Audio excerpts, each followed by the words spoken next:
बिस्मिल्लाहिर्रहमानिर्रहीम, अस्सलामु अलैकुम। सच न्यूज़ पर आप देख रहे हैं प्रोग्राम न्यूज़ आर और मैं हूं आपके साथ काशिफ रजा। प्रोग्राम में सबसे पहले शामिल कर लेते हैं टॉप स्टोरीज। शहबाज शरीफ ऑपोजिशन को इकट्ठा करने के बजाय अपनी जमात को इकट्ठा करने पर ध्यान दें, फवाद चौधरी। जबकि नून लीग की मेज़बानी में PDM का सरबराही इजलास। जहांगीर तरीन केस, रिंग रोड स्कैंडल और मुश्किलात के शिकार तरीके इंसाफ की हुकूमत। PTI के बिला इम्तियाज एहतसाब के दावे, हक़ाइक़ क्या?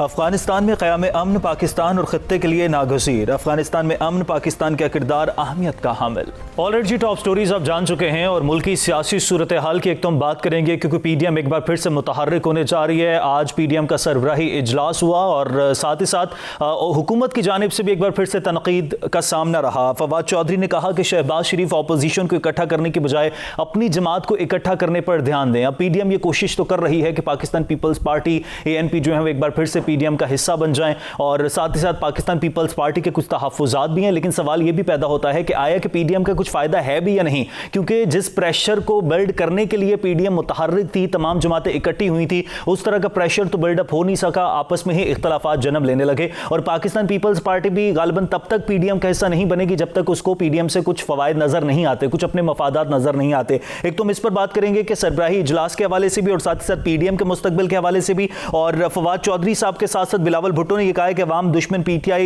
IMF बजट की पार्लियामेंट से मंजूरी को नाकाम बनाए। वाकतन मईशत कमजोर है और जब आप IMF के प्लान में होते हैं तो उसके बाद आपको तमाम तर वही फैसले करने पड़ते हैं जो IMF की तरफ से दिए जाते हैं, जो गाइडलाइंस दी जाती हैं, यानी कि महंगाई में भी इजाफा होता है, टैक्सेस भी लगाने पड़ते हैं। तो मजमूई तौर पर यह जो सियासी सूरत हाल चल रही है तो इस पर हम बात करेंगे। साथ ही साथ हम इस सिचुएशन को भी डिस्कस करेंगे कि एक तरफ तो PDM मुतहर्रिक हो रही है, ऑपोजिशन जमातें एक पेज पर नहीं है, आपस में इख्तलाफात हैं, दूसरी तरफ हुकूमती सतह पर भी कोई बेहतर कारकर्दगी हमें नजर नहीं आ रही। हुकूमत में भी कहीं ना कहीं इख्तलाफात हैं। जिस तरह से तरीन ग्रुप का मामला सामने आया, इसी तरह से इत्तेहादी बेहतर तरीके से साथ नहीं है, वो भी नाराजगी का इज़हार वक्तन फवक्तन करते रहते हैं। तो यही चलता रहा तो आने वाले जो चंद साल बाकी रह गए, 2 साल गालिबन बाकी हैं, तो उसमें हुकूमत बेहतर तरीके से परफॉर्म कर पाएगी नहीं कर पाएगी और आने वाले चंद माह में पाकिस्तान का सियासी मंजरनामा क्या होगा, इस सारी सूरत हाल पर बात करेंगे। सीनियर तज्ज़ियाकार सहाफ़ी नज़ीर लगारी साहब मुझे प्रोग्राम में वीडियो लिंक पर ज्वाइन कर चुके हैं। लगारी साहब बहुत शुक्रिया आपके वक्त का। लगारी साहब सबसे पहले तो मैं एक आपका बड़ा क्विक सा कमेंट चाहूँगा तमाम तर सियासी सूरत हाल पर। पेचीदगी से मैं जाता हूँ PDM पर भी, हुकूमत पर भी, नून लीग पाकिस्तान पीपल्स पार्टी पर भी, लेकिन फिल वक्त पाकिस्तान में जो सियासी मंजरनामा बना हुआ है इस पर आपकी क्या राय है? एक तो आपने समंदर को कूजे में बंद करने के लिए कहा है। इतना फैला हुआ सब्जेक्ट जो है इसको बंद करना है कि किस तरह से एक ही मुख्तसर बात की जाए। तो एक तो ये है कि PDM की अब नवाज शरीफ साहब को ज़रूरत नहीं है, वो सिर्फ इंटैक्ट रखना चाहते हैं तावक्ते के वो अगले हदफ तक जाएँ। मियाँ नवाज शरीफ की ज़रूरत नहीं है PDM और मियाँ नवाज शरीफ की ज़रूरत नहीं है हुकूमत की मुखालफत। उन्हें ये सामने नज़र आ रहा है कि हुकूमत अपने बोझ के तले गिरने वाली है और वो किसी भी सूरत में पंजाब में किसी भी पार्टी की शराकत नहीं चाहते हैं और ख़ास तौर पर बड़ी पार्टी की शराकत नहीं चाहते हैं। वो नहीं चाहते हैं कि पीपल्स पार्टी या कोई और जमात उनके साथ शरीक इक़्तिदार बने और वो ये भी नहीं चाहते कि वो तरीन ग्रुप को अपने साथ मिलाएं। उनका सारे का सारा फोकस इस बात पर है कि वो अलग हो जाएं, जहांगीर तरीन और जहांगीर तरीन का ग्रुप अलग हो जाए तो उसके नतीजे में पंजाब असम्बली और कौमी असम्बली में बजट पेश नहीं हो सकेगा और अगर बजट पेश होने के बाद वो मंजूर नहीं हो सकेगा, अगर ट्रेजरी बिल मंजूर नहीं होता है तो हुकूमत कोलैप्स कर जाएगी, उसी वक्त ख़त्म हो जाएगी। फिर हुकूमत नई हुकूमत का आपको दोबारा बात करनी पड़ेगी कि नई हुकूमत की तश्कील कैसे हो, क्या करे, इलेक्शन हो, क्या हो, किस तरह से हो। एक ऐसा मंजरनामा सामने आएगा जो इससे पहले पाकिस्तान में नहीं आया है। वो ये चाहते हैं। और दूसरी बात यह है कि उनकी अपनी पार्टी के अंदर भी एक नुक्ते नज़र का इख्तलाफ पाया जाता है।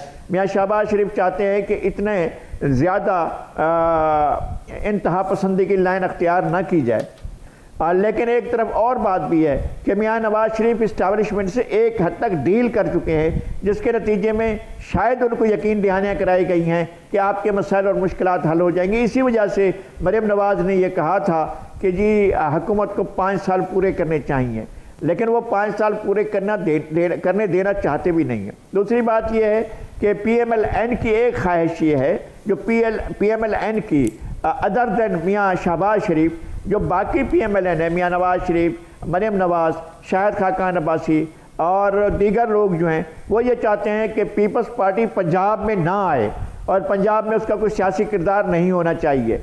और शहबाज शरीफ तो एक दूसरे तरीके से वो हासिल करना चाहते हैं कि पीपीपी को इंगेज कर लें और इंगेज करके एक जूनियर पार्टनर के तौर पर साथ रखें। और पीएमएल-एन की जो दूसरी लीडरशिप है वो चाहती है कि नहीं, वो करीब भी ना आए, पास भी ना आए, पंजाब में भी ना आए और पंजाब में उनको काम करने का मौका भी ना मिले। और जिस तरह से वो हमेशा 1985 से लेकर आज तक बिला शिरकत गैर पंजाब के इक़्तिदार के असल मालिक चले आ रहे हैं, वो अब भी ऐसे ही मालिक रहें और उनको कोई जो है टोकने रोकने वाला ना हो। तो ये सारी सूरत हाल जो है पिछले तकरीबन कोई 36-37 साल में जो इक़्तिदार की इनके पास रही है कि जब नवाज शरीफ की हुकूमत आती है तो बिला शिरकत गैर पंजाब में उनकी हुकूमत होती है। बाद में बेशक चली जाए, किसी और के पास जाए, पीपी के पास नहीं जाना चाहिए। ये उनकी आखिरी ख्वाहिश ये है कि पीपी के पास पंजाब की हुकूमत नहीं जानी चाहिए। लेकिन लगारी साहब ठीक है, लेकिन साथ ही साथ ये कि पीडीएम अब तक जितना भी मुतहर्रिक रही, पाकिस्तान पीपल्स पार्टी और एएनपी जब पीडीएम का हिस्सा थे उस वक्त से लेकर और अभी तक, अब एक बार फिर से ये मुतहर्रिक हो रहे हैं, इकट्ठे होने की कोशिश कर रहे हैं, तब तो पीडीएम के कुछ फवायद हो नहीं सके, इनको उस तरह से ये प्रेशर बिल्डअप कर नहीं सके। क्या अब जब इख्तलाफात का शिकार हैं तो अब क्या ये हुकूमत पर किसी किस्म का प्रेशर बना सकेंगे? नहीं, ये तो दबाव का चाहते भी नहीं है ना, हुकूमत पर दबाव डालना।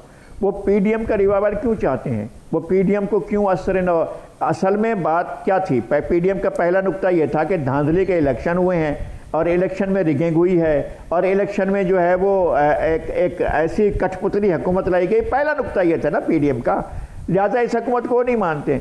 तो इस हुकूमत को तो अगले 5 साल के लिए मानते ना, अगले 2 साल जो उसके बाकी मुद्दत के उसको मानते हैं। फिर इनका झगड़ा क्या है पीडीएम के साथ? पीडीएम का झगड़ा साथ तो ये था ना नून लीग का कि जी ये हुकूमत जो है धांधली के जरिए आई है, तो सारी पीडीएम का ये मसला था। और पीडीएम में ये पहली जमात है जिसने ये मान लिया है कि इस मौजूदा हुकूमत को मजीद 2 साल जारी रहना चाहिए। सही। अच्छा लगारी साहब, एक तरफ पीडीएम, दूसरी तरफ अगर हुकूमत की बात करें तो हुकूमती सफ़ों में जिस तरह से तमाम तर मामलात चल रहे हैं, उन मामलात के पेश नज़र जो हुकूमती सतह के जितने भी फैसले हैं उनके सामने नज़र तो नहीं आता कि जो बुनियादी तौर पर मुल्क के मसाइल है वो हल हो सकेंगे। तो दूसरी तरफ हुकूमत भी तो बेहतर तरीके से परफॉर्म नहीं कर पा रही है, तो उसमें कुछ बेहतरी नज़र आती है आपको? नहीं, कतन नहीं। ये तो ये हुकूमत तो पहले दिन से ही नाकाम चली आ रही है ना, इसने तो कुछ डिलीवर ही नहीं किया, लोगों को मुश्किलात में डाला, लोगों को माफियाज के हाथों परेशान किया, चीनी माफिया, आटा माफिया, पेट्रोल माफिया, फुला माफिया। और वजीर आजम ने कभी परवाह नहीं की, वो तो सो रहे होते हैं, उनको अगले दिन पता चलता है कि डॉलर की कीमत बढ़ गई है और रुपया जो है वो ज़मीन पर रगड़े खा रहा है और रुपए की कोई औकात नहीं रही है। तो ये तो ऐसा हुकूमत को पता ही नहीं होता। ये कहते हैं ओहो मैं सो रहा था, वो तो सो रहे होते हैं, उनको उनकी बेगम बताती है भाई आप वजीर आजम हैं, तो उनको तो पता ही नहीं होता है कि वजीर आजम है, उनको तो याद दिलाया जाता है कि आप वजीर आजम हैं। तो इस हुकूमत ने किसी किस्म की कोई कारकर्दगी नहीं दिखाई और इस हुकूमत की कोई बेस नहीं थी, इस हुकूमत की कोई होमवर्क नहीं था, इस हुकूमत की कोई तैयारी नहीं थी। आज जो ढोल सुहाने बजाए जा रहे हैं, आज जो ये सारे तराने गाए जा रहे हैं कि हम कामयाब हो गए, हमने बहाल कर ली तो लोगों को क्या मिला? आम आदमी को क्या मिला? वो गरीब आदमी को क्या मिला? लोग रोजाना गुर्बत की लकीर से नीचे गिरते जा रहे हैं, तो इसको कौन संभालेगा? यह हुकूमत का टोटल फेलुअर है। अब इस तरह के तराने लोगों का पेट नहीं भरते हैं, अपना पेट भर रहे हैं। वो जो कुछ कहा जा रहा है सुबह से शाम तक वो झूठ होता है, हम सुन रहे होते हैं। लेकिन लगारी साहब, अब जो तकरीर की जाती हैं, खान साहब तकरीर करते हैं या उनके वज़रा तकरीर करते हैं, खासतौर पर खान साहब जब भी तकरीर करते थे उनकी तकरीर का महवर यही होता था कि जी पिछली हुकूमतों को जो बोझ था वो हम पर है। लेकिन अब उस तकरीर में थोड़ी तब्दीली आ गई है, अब पिछली हुकूमतों पर बोझ नहीं डाला जाता। क्या ये तब्दीली आपको थोड़ी महसूस हुई है उनकी तकरीर में? नहीं, ये नैरेटिव बनाया जा रहा है। मसला यह है कि इनका बोझ कौन साफ करेगा? जो इस मुल्क के ऊपर इन्होंने एक अजाब की सूरत में एक बोझ डाल दिया है, वो कौन सी हुकूमत आएगी? एक दफ़ा चौधरी शुजात साहब ने कहा था कि ऐसा वक्त भी आ सकता है जब कोई भी आप वज़ीर आज़म तलाश करेंगे, कोई वज़ीर आज़म नहीं मिलेगा। और मुझे इंतहाई बदकिस्मती की बात लगती है कि अगरचे ये वोट ऑफ नो कॉन्फिडेंस पराग कर सकते थे, ये पीडीएम भी मंजूर करा सकती थी, पीएमएल-एन भी आज मंजूर करा सकती है, लेकिन इसके लिए तैयार नहीं है। कोई वज़ीर आज़म बनने के लिए तैयार नहीं है, कोई पंजाब का वज़ीर आला बनने के लिए तैयार नहीं है, और जो तैयार हैं उनको वो बनाने के लिए तैयार नहीं है। तो इसमें तो बहुत बड़ा क्राइसिस पैदा हो गया है। तो लेकिन लगाड़ी साहब, क्राइसिस तो पैदा होते जा रहे हैं और सूरत हाल बिगड़ती जा रही है। अब देखिए सिंध का जो मामला है, वफाक और सिंध भी आमने सामने हैं, बेहतर तरीके से परफॉर्म नहीं कर पा रहे। मुआशी तौर पर अगर आशारियों की बात करें तो वो कुछ और हैं, लेकिन ग्राउंड रियलिटीज कुछ और हैं। आप क्या समझते हैं कि हुकूमत को अब किस ग्राउंड पर काम करना चाहिए तो कुछ बेहतरी आ सकती है? क्योंकि ऑपोजिशन तो बेहतर किरदार अदा कर नहीं रही है उस तरह से, तो हुकूमत के लिए सबसे बड़ा चैलेंज तो उनकी कारकर्दगी है ना। तो हुकूमत किस तरह से अपनी कारकर्दगी बेहतर बना सकती है, या बिल्कुल उम्मीद ना रखी जाए हुकूमत से? ना, अगर इंटेंशन हो तो ठीक है, अगर नीयत है तो ठीक है, आप मशवरा दें। उनकी नीयत ही नहीं है ना ठीक करने की, उनने माफियाज को डिलीवर करना है। एक आदमी ने जाकर कोर्ट में जमानत करवाई, अबूरी जमानत, अब उसका इंतजार हो रहा है, शायद 31 को वो जमानत भी मुस्तरद हो जाए, उनको गिरफ्तार भी कर लिया जाए, एक नया क्राइसिस पैदा होगा।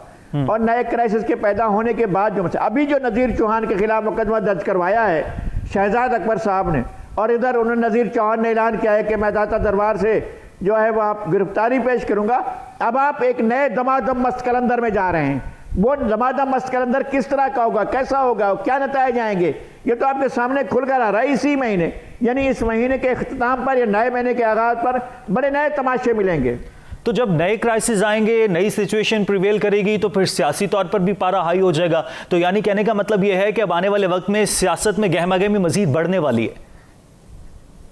मेरा यही ख्याल है, लेकिन दोनों गेम बनाने वाले जो हैं वो गड्ढे खोद रहे हैं एक दूसरे के लिए, लेकिन दोनों गड्ढों में गिरेंगे। नून लीग भी गड्ढे में गिरेगी और पीटीआई भी गड्ढे में गिरेगी, और गड्ढे में धक्का देने वाले उनके अपने होंगे, बहुत अपने, और फिर तालियां भी बजा रहे होंगे, हंस भी रहे होंगे।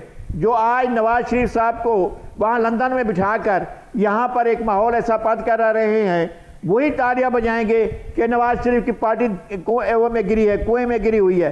और इसी तरह से जब पीटीआई गिरेगी या इमरान खान की पार्टी या इमरान खान कुएं में गिरेंगे, तो वो ये पीछे खड़े हुए सारे परदेसी मुशीर हैं, वो परदेसी मुशीर तालियां बजा रहे हैं, वाह वाह वाह वाह कैसे गिरे हैं। ठीक है, बहुत शुक्रिया। नज़ीर लगाड़ी साहब सीनियर तजज़ियाकार हैं, हमारे साथ मौजूद थे प्रोग्राम में, तमाम तर सियासी सूरत हाल पर बात कर रहे थे। उनके मुताबिक हुकूमत के इंटेंशंस नहीं हैं कि वो अपनी कारकर्दगी को बेहतर बनाए, और जिस तरह से पहले वक्त गुजरा है इसी तरह से पीटीआई अपना बाकी का वक्त भी ऐसे ही गुजारेगी, और एक बार फिर से दोबारा से हम इलेक्शन की तरफ चले जाएंगे और सूरत हाल जूं की तूं ही रहेगी। लेकिन सवाल यह है कि जिस तरह से ये हुकूमत पिछली हुकूमतों के मलबे को हटाने का जिक्र करती है और कहती है कि उनका बोझ हम पर डाला गया, तो ये जो हुकूमत का मलबा है आने वाली हुकूमतों पर डलेगा, तो इसको कौन हटाएगा? ये सबसे बड़ा सवाल है। ब्रेक लेते हैं, ब्रेक के बाद वापस आएंगे। वापस आने के बाद कुछ बात करेंगे एहतसाबी अमल की, कि एहतसाब की जो कार्रवाइयां हैं, साथ में ये जो रिंग रोड स्कैंडल चल रहा है, तरीन ग्रुप के जो मामलात हैं, साथ ही साथ नदीम चौहान के खिलाफ जो दरखास्त दायर की गई, इस सारी सूरत पर बात करेंगे। एक ब्रेक के बाद देखते रहिए न्यूज़ आर।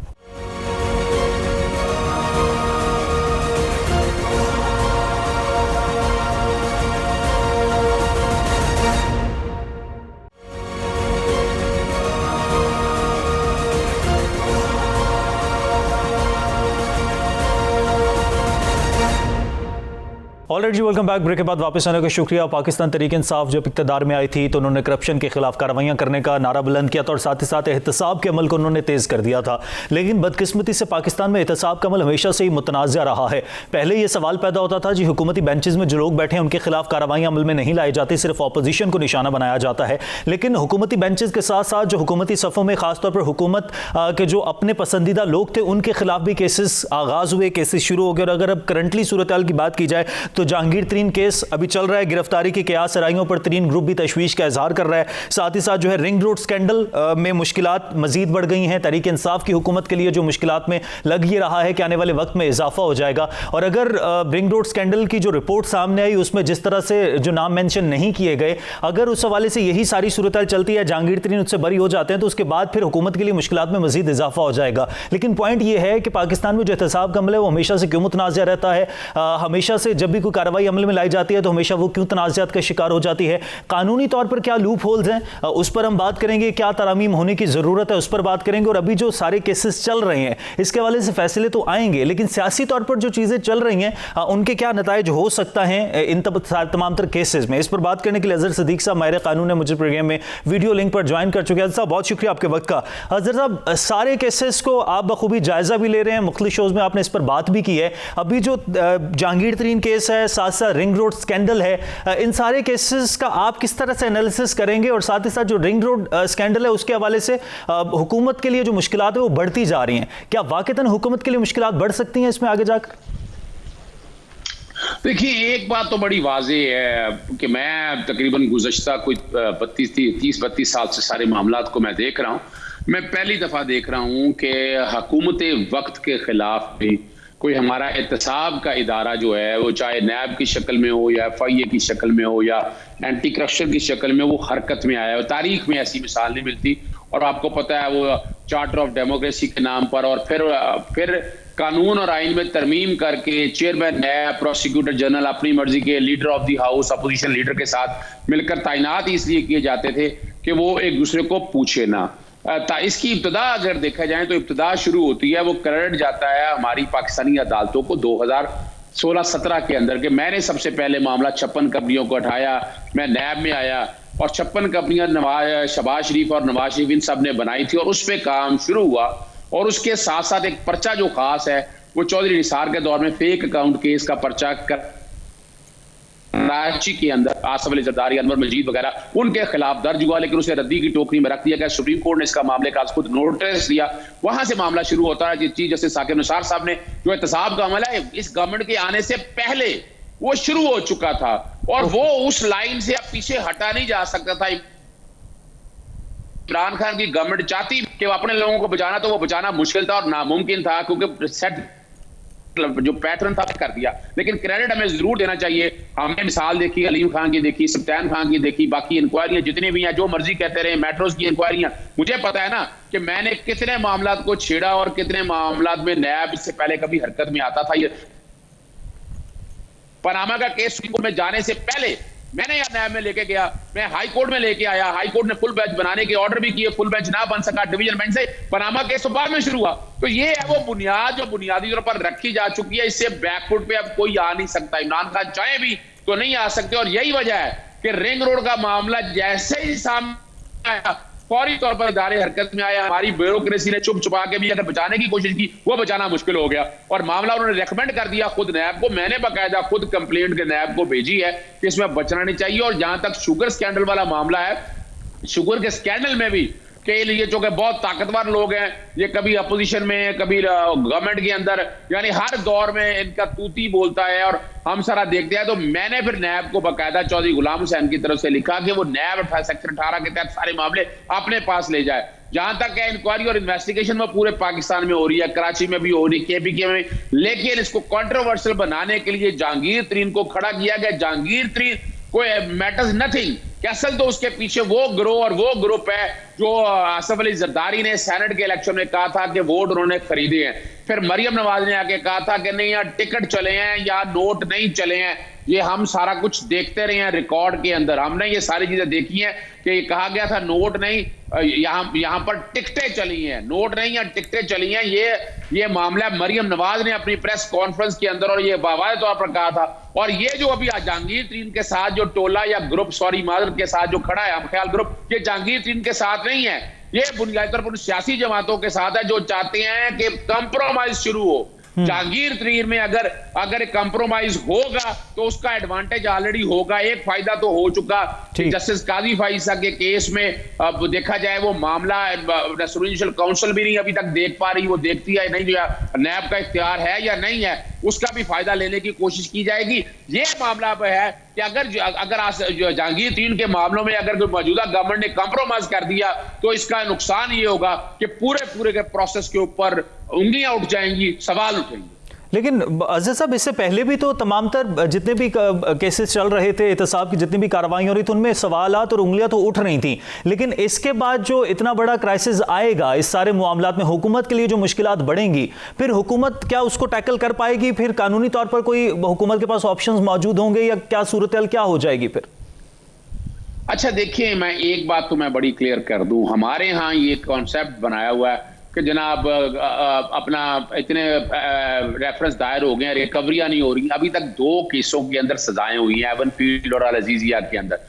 और गुज़श्ता 2.5-3 साल से नवाज शरीफ बाहर से मुल्क से भाग गए हैं, अपीलें भी नहीं चलने दे रहे, अब स्कॉन्डर हो गए हैं। बाकी राना सनाउल्लाह का अगर केस ने 2019 का पर्चा हुआ, अभी तक वो फर्द जुर्म आयद नहीं हुई थी। यहाँ तो डे टू डे ट्रायल होने चाहिए, तक काम चलने चाहिए। इसी तरह मामला ये है कि जब तक अपील की स्टेज तक मामला सेटल नहीं होते, रिकवरियां नैब ने रिकॉर्ड रिकवरियां की हैं, अरबों रुपए की, गालबन 400 अरब की करीब रिकवरियां आई हैं, टोटल 700 अरब की रिकवरियां इस रिकॉर्ड में। वजह यह थी कि गवर्नमेंट का नैब के ऊपर प्रेशर नहीं था, नैब अपने तय काम वो कर रहा है। और जहां तक यह है कि मिसाल के तौर जो दूसरी बात आपने कही है कि गवर्नमेंट का इसको डिसएडवांटेज होगा, या गवर्नमेंट को तो डिसएडवांटेज रहना है कि अगर वो अपने बंदों को देखकर मेरे साथ जहांगीर तरीन वाला बड़ा इशू है, यानी उनकी गवर्नमेंट टॉपल हो सकती है सूबाई असेंबली की, नेशनल असेंबली की, लेकिन वो इतना आसान काम नहीं है। वो अगर मिसाल के तौर पर गवर्नमेंट टॉपल आप कर देंगे तो डिफेक्शन में ये सारे लोग ये भी नहीं रहेंगे। आर्टिकल 63 की जो तलवार है, आगे आपके सामने बजट आने वाला है, बजट के अंदर हाँ तो ख्याल ग्रुप में किसी ने भी वोट नहीं दिया तो वो डिस्क्वालीफाई हो जाएगा आइन के आर्टिकल 63 के तहत। तो इमरान खान या गवर्नमेंट फ्रंट पे खड़ी है, कोई कंप्रोमाइज नहीं कर रही है। यहां तो सियासी जमातों सबको साथ देना चाहिए इस मामले में कि आप जहांगीर तरीन के खिलाफ इंक्वायरी इन्वेस्टिगेशन कर रहे हैं, ले रहे हैं, वो तो उनको फेवर देने की बातें कर रहे हैं। ये वाला कॉन्सेप्ट अगर खत्म होगा, स्टेट्समैन वाली चीजें आगे आएंगी तो फिर यकीनन चीजें मंतकी जाम को जाएंगी। मुश्किल कड़ा है, मतलब उनके लिए मुश्किल है मौजूदा गवर्नमेंट के लिए, लेकिन अगर मौजूदा गवर्नमेंट इस मामले पे खड़ी तो ये आने वाले दौर में एक तारीख रकम कर जाएगा कि बचत कोई नहीं है। और यहां क्रेडिट जाता है हमारी अदालतों को। अगर जस्टिस काजी भाई वाले मामले में सुप्रीम जुडिशल काउंसिल इस मामले को टेकअप कर ले और जो मामला है मनी ट्रेल के हवाले से वो चीजें सारी आ जाए, तो ये एक इंप्रेशन बनने की कोशिश की जा रही है, वो इंप्रेशन खत्म हो जाएगा। और हमारे मुल्क में यानी ये बाकी लोगों को देख रहा है जो कुछ साफी या कुछ ऐसे लोग जो उठ खड़े हुए हैं इस निजाम के खिलाफ, उनका क्या ताल्लुक है? वो तो चाहते हैं कि ये बिल्कुल इंक्वायरी इन्वेस्टिगेशन, यानी शहबाज शरीफ ने जो इमरान खान साहब के जो गुफ्तगू की है, कौमी मुफाहमत किस बात की, यानी क्या ऐसा कौमी मुफाहमत का है? करप्शन के केसेस है, करप्शन केस खत्म कराना चाहते हैं। मैं पाँव पड़ जाऊंगा, पाँव पड़ने की क्या बात है? उस इंसान को जिसको आपने गारंटी देकर 50 रुपए के स्टैंप पर भेजा, उसको ले गए पाकिस्तान में, उसे कहें आगे अदालतों में पहले केस लड़े। ये कौमी मुफाहमत किस बात की हो रही है? यहाँ कोई बैठ के कोई जमीनों जायदादों के झगड़े हैं, यहाँ तो बात करप्शन की है। आप इस मुल्क को सही डायरेक्शन पे लाने के लिए एक दफा कुर्बानियां तमाम सियासी जमातें एक प्लेटफॉर्म पे इकट्ठे। अगर हम नैब की बात करें तो नैब कवानीन के हवाले से भी बहुत तस्करा रहा है, बहुत बहस होती रही है कि जी इसमें भी कुछ ना कुछ लूप होल्स हैं, इन पर तरमीम करने की जरूरत है, लेकिन ऑपोजिशन एक पेज पर नहीं आती जिसकी वजह से तरमीम हो नहीं पाती। क्या वो कौन सी तरमीम है जो नैब कवानीन में होनी चाहिए या हो सकती थी और तब नहीं की गई? तो अगर वो तरमीम हो जाती हैं तो उसके बाद फिर क्या ये जो एहतसाब के अमल को मुतनाज़ कर दिया जाता है फिर नहीं होगा? देखिए, एक तो बड़ी पर बात है कि जो तरामीम तजवीज की थी शायद फकान अब्बासी या उन्होंने, वो तो उससे नैब का कानून खत्म करने की बात थी कि 5 साल से पीछे जा नहीं सकते। 1984 से ये नैब का कानून चल रहा है। फिर ये था कि आप यानी सियासी ब्यूरोक्रेट्स को बचाने की बात होती थी। हालांकि हल फाइल को पहिए लगाने के लिए, कागज लगाने के लिए ब्यूरोक्रेसी के बगैर तो काम चल नहीं सकता था। सिर्फ यहाँ इसमें जो बड़ी मेजर तरमीम की जरूरत थी, 2 बातें थी। असद यावर अली के केस में यह तयशुदा कह दिया था कि इसमें अपील का राइट, इसमें बेल का हक दिया जाए। वो बेल का हक इसलिए नहीं दिया गया कि ट्रायल 30 दिनों के अंदर कंप्लीट होना है।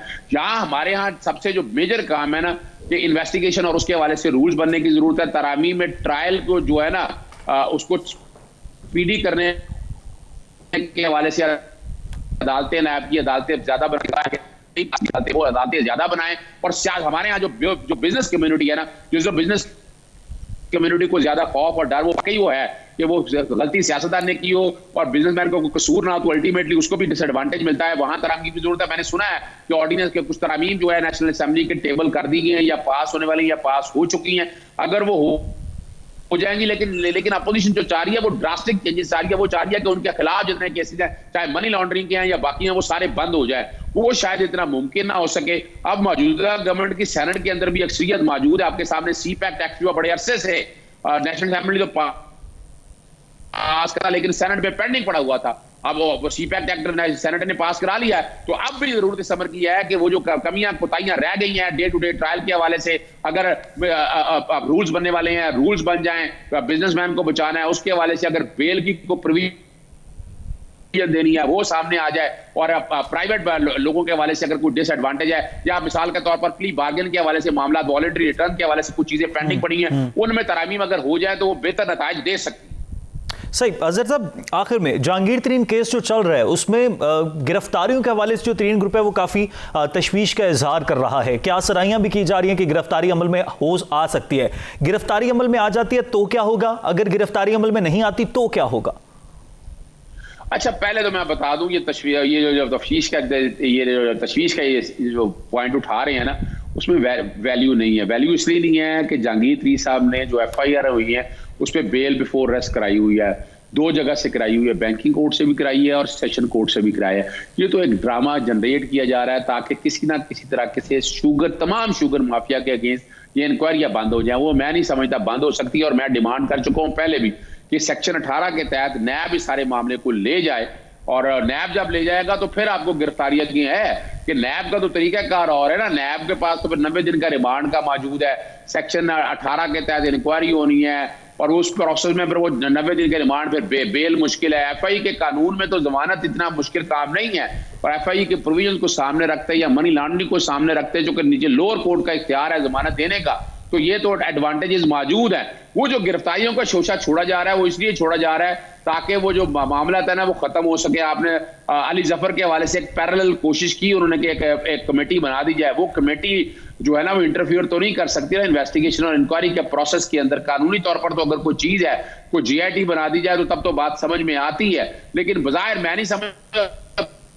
दूसरा, जहां तक गिरफ्तारी की बात है, जब जमानतें खारिज हो, तो वही हालत तरीकाकार है। अपना अलीम खान जेल में गए, सत्यान जेल में गए, तो इस तरह जहांगीर तरीन या अगर वो जमानतें खारिज इन्वेस्टिगेशन कर रही है उसमें मुझे बेल के चांसेस ज्यादा नजर आ रहे हैं। ये एक सियासी स्टंट बनाया हुआ है, लेकिन गिरफ्तारी का कोई चांस नजर मुझे नहीं आता। ओके, ठीक है, बहुत शुक्रिया। माहिर कानून अजहर सिद्दीक साहब हमारे साथ मौजूद थे, तमाम तर जो केसेस चल रहे हैं उस पर बात कर रहे थे। ब्रेक लेते हैं, ब्रेक के बाद वापस आएंगे। अफगान पीस प्रोसेस कहां तक पहुंचा है, उसमें क्या पेशरफ्त हुई है, क्या मुस्तकबिल हो सकता है, इस पर बात करेंगे ब्रेक के बाद। देखते रहिए न्यूज़ आर।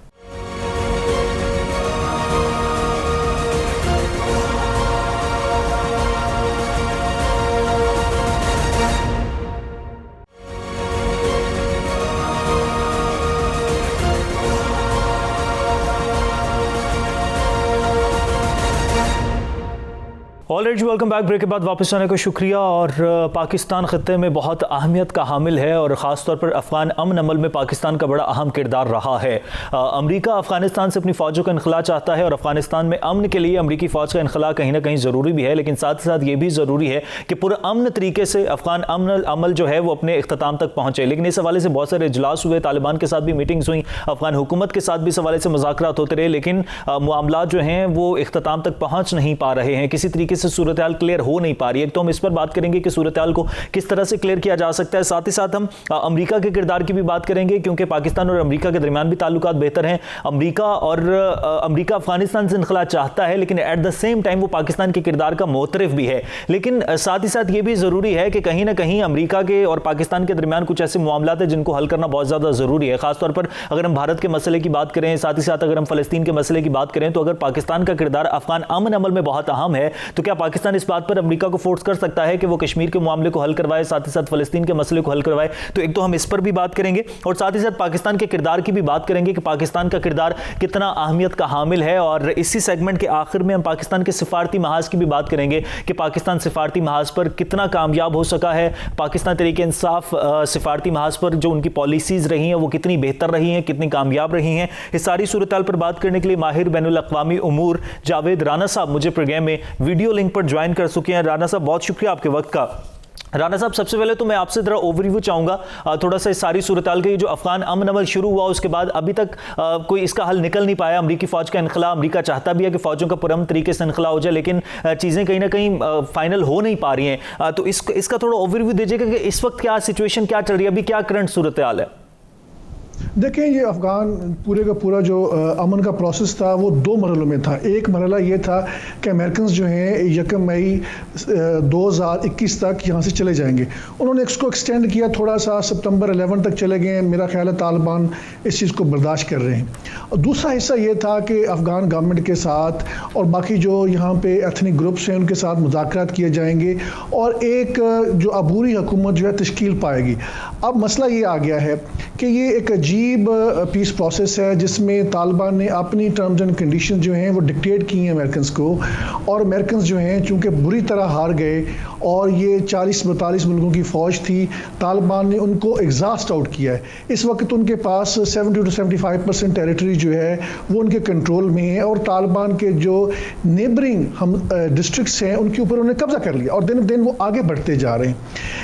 कुछ मुज़ाकरात जो है अफ़गान हुकूमत से शुरू हुए हैं, लेकिन उसका कोई सर पैर नहीं है। उसकी बुनियादी वजह ये है कि अशरफ गनी हुकूमत का ख्याल ये है कि वो हिंदुस्तान की मदद से, और वो चाहता है कि यहाँ पे नए इलेक्शंस हो जाएं। पिछले इलेक्शन में 10% से कम लोगों ने वोट डाला और उसमें भी बहुत बड़े पैमाने पे बहुत बड़ी फ्रॉडुलेंट एक्सरसाइज हुई थी। तालिबान का ख्याल ये है कि इस चीज़ की डिटर्मिनेशन वो करेंगे और वो वहाँ पे इस्लामी तर्ज हुकूमत लेकर आएंगे, उसके ऊपर वो कंप्रोमाइज़ नहीं कर रहे। उनका ख्याल ये है कि उन्होंने चूँकि दुनिया की दूसरी सुपर पावर अमेरिका को भी भगा दिया, जिस तरह उससे पहले सोवियत यूनियन को भगाया था, तो इसलिए वो उनके ख्याल में वो जो कहते हैं कि उनके जो पिट्ठू यहाँ पे बैठे हुए हैं, जिनकी हुकूमत जो है काबुल से ज़्यादा आगे कहीं नहीं है, उनके साथ वो मुज़ाकरात को कोई संजीदगी से नहीं ले रहे। आप देखें ये एक अजीब अमन का माहिदा हुआ है अमेरिकन के साथ, जिसके अंदर तालिबान ने कहा कि हम सीज़ फायर नहीं करेंगे, फायरबंदी नहीं करेंगे, हमारे जो हमले हैं वो जारी और सारी रहेंगे। ताहम एक उनके साथ अंडरस्टैंडिंग जो है बिहाइंड द सीन हुई, जिसका रिकॉर्ड अपरेंटली मौजूद नहीं है, और वो ये कि अमेरिकन ने कहा कि हमें ना मारे, अगर आप अफ़गान गवर्नमेंट के साथ जो भी आपके मामलात हैं उसके ऊपर हम मुदाखलत नहीं करेंगे।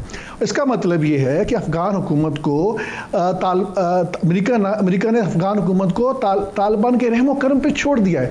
अब आए रोज़ वो हमले करते हैं, दिन ब दिन वो आगे बढ़ते जा रहे हैं, और अफ़गान सिक्योरिटी फोर्सेस के जो हैं वो लोग दिन ब दिन उनको ज्वाइन करते जा रहे हैं। इस कम से कम 20 से 25% जो अफ़गान नेशनल आर्मी के लोग हैं, पुलिस के लोग हैं, वो तालिबान को ज्वाइन कर रहे हैं, वो डिज़र्ट कर रहे हैं। तो अभी जो मेरा ख्याल ये, जहाँ अब आपका बुनियादी सवाल है कि पाकिस्तान का क्या रोल है, अमेरिका पाकिस्तान के ऊपर प्रेशर डाल रहा है कि आप तालिबान को कहें कि अशरफ गनी हुकूमत के साथ मुज़ाकरात करें। अब अशरफ गनी हुकूमत के साथ मुज़ाकरात क्या करें, वो चाह रहे इलेक्शन हो, वो तो इलेक्शन नहीं मानते। तो इसलिए तालिबान का ख्याल है कि चूँकि उन्होंने इतनी बड़ी सुपर पावर को भगा दिया है, तो अशरफ गनी गवर्नमेंट को भी वो भगा देंगे। और आपको याद होगा कि अभी रिसेंटली अशरफ गनी गवर्नमेंट ने एक इंटरव्यू दिया है जर्मन न्यूज़पेपर को, उसमें उसने कहा कि मुझे पता है my death is a one bullet away, कि मतलब ये कहने का उसका कि मुझे अंदाज़ा है कि तालिबान मुझे मार देंगे। और उससे सवाल किया गया कि आप यहाँ से फिर भाग जाएंगे, क्योंकि अभी ख्याल किया ये जा रहा है कि शायद अशरफ गनी गवर्नमेंट अगर तालिबान बहुत करीब आ गए आने वाले हफ्तों में, महीनों में, तो वो यहाँ से भाग जाएंगे। कहने का मकसद ये है कि अब जो सबसे बड़ा सवाल उठाया जा रहा है कि अफ़गानिस्तान में अमेरिका के जाने के बाद सिविल वार होगी। मेरा ख्याल है कि शायद सिविल वार कुछ अरसे के लिए हो, लेकिन ये अर्ली 90s नहीं है, ये सूरत हाल बिल्कुल मुख्तलिफ है। तालिबान चूँकि पहले से ही 75% इलाके पे जो है वो काबज़ हो चुके हैं, उसके अलावा जो अफ़गान सिक्योरिटी फोर्सेस जो हैं वो उनको ज्वाइन करते जा रही हैं।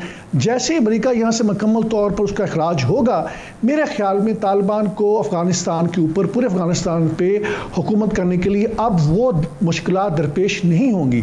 याद रहे कि अहमद शाह मसूद जो शुमाली इत्तेहाद का सरबराह था और बहुत बड़ा वॉरियर था, वो नहीं है। अब अब्दुल्ला जैसे लोग हैं और बाकी जितने भी वॉर लॉर्ड्स हैं वो सारे करप्ट हैं, वो लड़ने वाले नहीं रहे। तो मेरा ख्याल है कि चूँकि तालिबान के आगे मज़ाहमत कम होगी, सूनर और लेटर मैं ये कहूँगा कि तालिबान इक़्तिदार में वापस आ रहे हैं, और हमें ये देखना है कि जब तालिबान वहाँ पे वापस आ जाएंगे तो हमारे ऊपर क्या असरात आएंगे। ज़ाहिर है तालिबान कोई पाकिस्तान के अंदर कोई इंकर्जन्स नहीं करेंगे, लेकिन उसका एक इम्पैक्ट आएगा। इम्पैक्ट ये आएगा कि ये वो लोग हैं जिन्होंने 20 साल लड़ने के बाद एक नैरेटिव बिल्ड होगा ना कि 20 साल लड़ने के बाद अमेरिका को भगा दिया, पहले इससे पहले जो हैं अफगान्स ने रशियंस को भगा दिया।